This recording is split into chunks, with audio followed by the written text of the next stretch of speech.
écrit les paroles, on s'attend pas à ce qu'il y ait autant de gens qui les reprennent.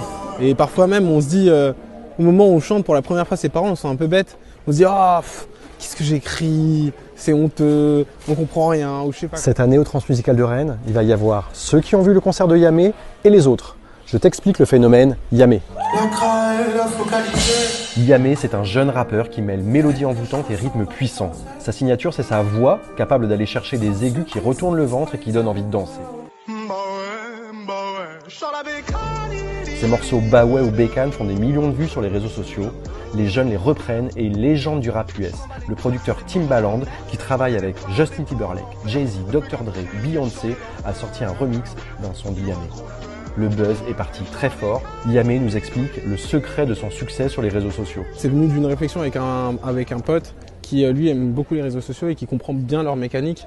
Et on a réfléchi un peu à ces mécaniques et du coup on s'est dit, en gros, comment ça fonctionne TikTok. Et une fois que tu comprends comment fonctionne TikTok, tu comprends ce qu'il faut envoyer comme vidéo aussi. C'est pas compliqué, mais en fait, il y a des réflexions qu'on se fait pas forcément tout seul.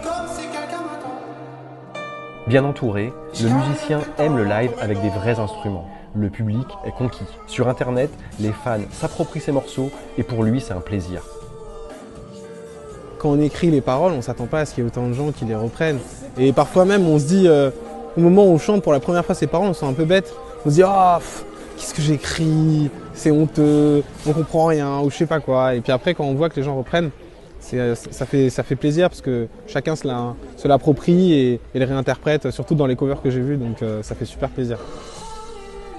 Yamé ne se revendique pas du rap, ses influences viennent autant de Muse, de Gainsbourg, de System of a Down ou du chanteur congolais Papa Wemba.